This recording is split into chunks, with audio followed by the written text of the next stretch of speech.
In 1993, a mother did something at a Tina Turner concert that security guards called the most desperate thing they'd ever seen.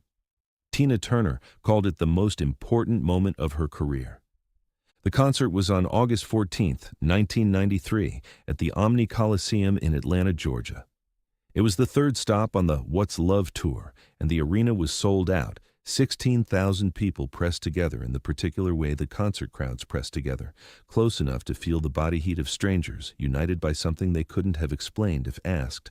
The opening acts had finished. The lights had gone down. And when Tina Turner walked out onto that stage, the sound that rose from 16,000 people was the kind of sound that gets into your chest and stays there.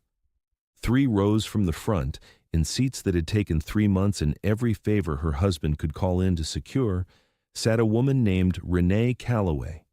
She was 34 years old, a kindergarten teacher from Decatur, and she had not come to the concert alone. Beside her, in an aisle seat that gave a little extra room, sat her daughter Grace. Grace Calloway was 8 years old. She was wearing her best dress, yellow with small white buttons down the front, and her head was covered by a soft cotton cap because the chemotherapy had taken her hair 4 months ago. The cancer had been diagnosed 14 months earlier. The doctors had used words like aggressive and advanced, and then, 6 weeks before this concert, they had used a different kind of word, the kind that closes a door. Renee had not told Grace the full meaning of what the doctors said. Grace was 8.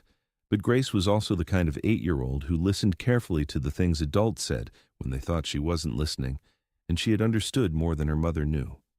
What Grace had asked for, when her mother sat with her one evening and asked her if there was anything she wanted, was not what Renee had expected. She hadn't asked for a trip to Disney World or a puppy or any of the things that appeared on the list that hospitals kept for children like her. She had asked for one thing. She wanted to meet Tina Turner, not to see her perform, not to get an autograph. She wanted to meet her and tell her something. When Renee asked her what she wanted to tell her, Grace had thought about it for a moment and then said, "I want to tell her that her music made me feel better when nothing else did. I want her to know that." Renee had contacted the venue, the tour management, the record label, and 2 fan organizations. The responses had been kind and uniformly regretful. The tour schedule was tight. The artist's time was carefully managed. They would send a signed photograph and a personal note. Renee had accepted this. She had bought the concert tickets anyway, the best seats she could find, because even if Grace couldn't meet Tina Turner, she could at least be in the same room as her. Close enough to see her face. Close enough for it to be real. That was the plan. What happened instead began 40 minutes into the show, during the opening bars of What's Love Got to Do With It? Tina Turner was moving across the stage the way she moved across stages in 1993, like someone who had spent 30 years learning exactly how much space she was allowed to take up, and had recently decided the answer was all of it. The crowd was responding the way crowds respond to that kind of performance, completely, helplessly, with the full weight of themselves. And then Renee Calloway stood up. She had not planned to do this. She had promised herself on the drive to Atlanta that she would sit in her seat and watch and be grateful for what she had, which was one more night with her daughter in a room full of joy.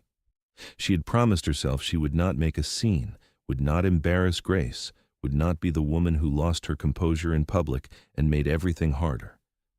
But Grace had been watching Tina Turner for 40 minutes with an expression on her face that Renee had not seen in months, not since before the diagnosis, before the hospital, before the word that closed the door, an expression of pure, uncomplicated happiness. And something in Renee broke open in the specific way that a mother's heart breaks when she understands that she is watching something she will only see once more. She stood up. She raised both arms, and she began to shout. The security guard nearest to her moved toward her immediately, a large man named Curtis Webb, who had worked arena security for 11 years and had seen every variety of disruption a crowd could produce. He reached her in 4 steps and was about to ask her to sit down when he heard what she was saying, and he stopped. She was not shouting anything aggressive or incoherent. She was shouting at the top of her voice with the precision of a woman who had been composing this sentence in her head for 6 weeks. "Tina, my daughter is dying. She just wants you to know your music saved her. Please." Curtis Webb stood beside her and did not ask her to sit down. The woman in front of Renee turned around. Then the man beside her. The people in the rows immediately surrounding her fell quiet in the spreading ripple that happens in a crowd when something real enters the room and changes the temperature. On stage, Tina Turner had not yet heard her. The monitors, the crowd noise, the distance. For a moment, nothing reached her. She was still singing, still moving, still inside the song. Then she heard it. She didn't hear the words at first. She heard the quality of it, a sound that cut through the concert noise the way a certain kind of sound always cuts through, the way a child crying in a quiet street cuts through, the way something true cuts through the things that are merely loud. She turned toward the sound. Her in-ear monitor picked up a fragment, a word, dying. She stopped singing. The band, as bands do, played on for 3 bars. The music continued without her for a moment, and then it too fell away, instruments dropping out one by one as the musicians realized the voice was gone. 16,000 people went quiet. Tina Turner walked to the front of the stage and crouched down at its edge, close enough to the front rows that she could see faces. She looked in the direction the sound had come from. She found Renee Calloway, still standing, still with her arms raised, tears streaming down her face. She found Grace sitting beside her, looking up at the stage with an expression that Tina Turner would describe years later as the most heartbreaking and the most beautiful thing she had seen in 30 years of performing. "What did you say?"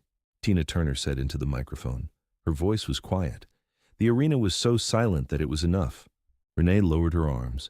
She looked at the woman crouching at the edge of the stage, and she said, in a voice that had lost all the desperation and found something steadier underneath it, "This is my daughter Grace. She's 8 years old, and she's very sick. Your music has made her so happy. She wanted you to know that. She wanted to tell you herself." A pause. Then Tina Turner said, "Grace, can you hear me?" The little girl in the yellow dress looked up. "Yes," she said, small voice, absolute clarity. "I can hear you too," Tina said. "I'm so glad you're here tonight." She stood up. She turned to the side of the stage and said something to the person standing there that nobody in the audience could hear. Then she said into the microphone to 16,000 people, "Hold on for me, I'll be right back." She walked off stage. The arena held its breath.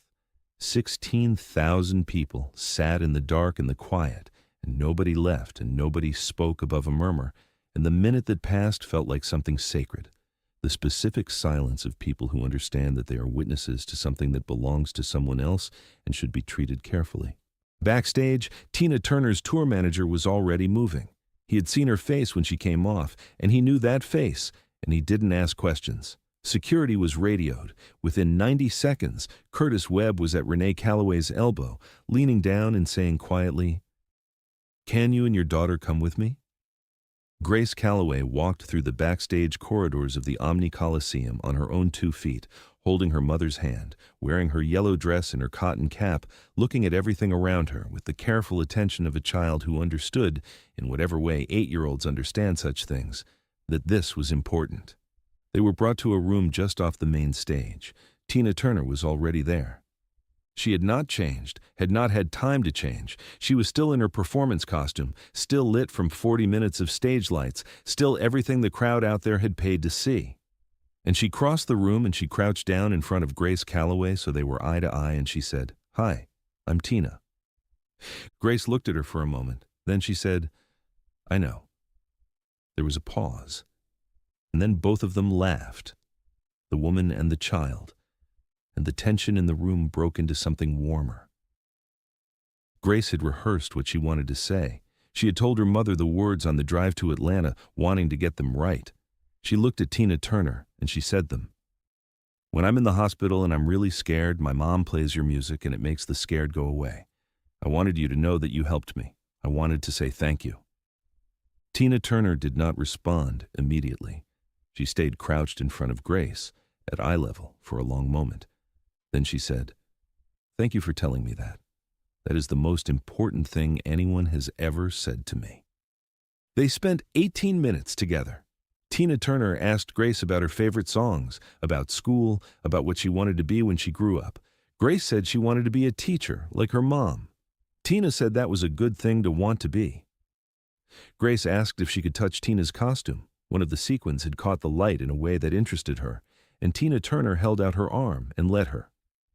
Before they left, Tina gave Grace a scarf from around her neck and a photograph signed in the dressing room mirror with a marker that Grace held herself, guiding Tina's hand, because she wanted to say she had helped sign it. The photograph said, "For Grace, you're braver than you know. With love, Tina Turner." Tina Turner went back out onto that stage and finished the concert. She told no one what had happened in that room except the people who had been there. She did not speak about it in interviews. She did not mention it in the tour press. Some things are not for sharing. Some things belong to the people who were in the room. Grace Calloway died 11 weeks later, on November 3, 1993. She was wearing a yellow dress. The photograph was on the table beside her bed, and the scarf was folded under her pillow because she liked the way it smelled. Like a stage, Renee said, like lights and music and something bigger than a hospital room. Renee Calloway taught kindergarten for another 22 years. She kept Tina Turner's music in her classroom, and when her students were frightened or overwhelmed or having the kind of day that 8-year-olds have when the world feels too large and too uncertain, she played it. She never explained why. It was not hers to explain, but she knew what she was doing. She was passing something forward, the same thing that had been passed to her daughter in a hospital room in 1992, the same thing that had carried them both to an arena in Atlanta on a summer night in 1993. The knowledge that music, the right music, at the right moment can make the scared go away. The story of that August night in Atlanta was not made public until 2006, when Renee gave a single interview to a small magazine in Georgia, wanting to mark what would have been Grace's 21st birthday. She told the story plainly, without embellishment, in the same steady voice she had found after the desperation left her in that arena. The response surprised her. Letters came, stories came back, other parents, other children, other concerts, other moments when music had held someone together in the dark. The particular loneliness of going through something terrible turned briefly into its opposite, which is the discovery that the terrible thing has been understood by more people than you knew. Tina Turner never commented publicly on the story. She didn't need to. What happened in that room on August 14, 1993, between a woman who had spent 30 years turning her pain into something people could use, and a small girl in a yellow dress who had used it exactly that way, that was already complete. It didn't need anything added. Some nights the performance is not the point. Some nights the point is the 18 minutes that nobody saw in a room just off the stage where a woman crouched down to be eye level with a child and listened to her say, "Thank you." If this story moved you, please share it with someone who needs to hear it today. Subscribe for more stories about the human beings behind music's greatest legends, and if music has ever held you together in a hard moment, tell us about it in the comments. Don't forget to hit that notification bell so you never miss one of these stories.